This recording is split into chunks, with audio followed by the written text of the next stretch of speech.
पडळकर आणि आव्हाडांच्या समर्थकांमध्ये राडा झाल्याचं प्रकरण, ऋषिकेश टकले आणि नितीन देशमुखांना तुरुंगवासाची शिफारस, विधिमंडळ शिस्तपालन समितीच्या गोपनीय अहवालातील तपशील माझ्या हाती, सूत्रांची माहिती.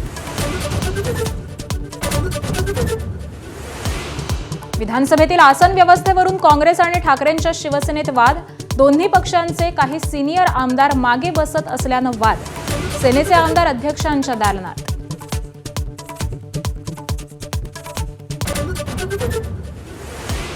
नागपूर अधिवेशनात विनापास घुसणाऱ्यांचा सुळसुळाट, एक कॅबिनेट मंत्री आणि 15 आमदारांनीच सोबतच्या व्यक्तीला विनापास दिला प्रवेश, अशोक उईकेंसह प्रकाश सुर्वे, परिणय फुके, योगेश टिळकरांच्या नावाचा समावेश.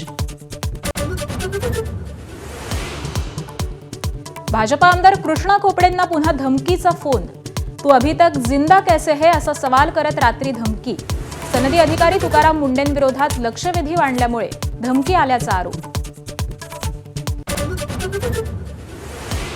मनसे नेते संदीप देशपांडेंचा आणखी एक कॅश बॉम्ब, सार्वजनिक खात्यातील भ्रष्टाचाराचा व्हिडिओ असल्याची माहिती, व्हिडिओत लाच घेण्यासंदर्भातील संवाद.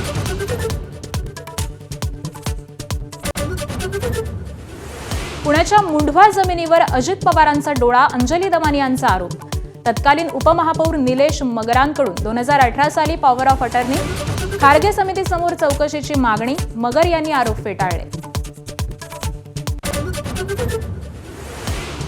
अजित पवार आणि अनिल देशमुखांचा एकत्र विमान प्रवास, बाबा आढाव यांच्या अंत्यदर्शनासाठी दोन्ही नेते सोबत पुण्यात जाऊन नागपुरात परत. बाबा आढाव हे अनिल देशमुखांचे सख्खे चुलत सासरे.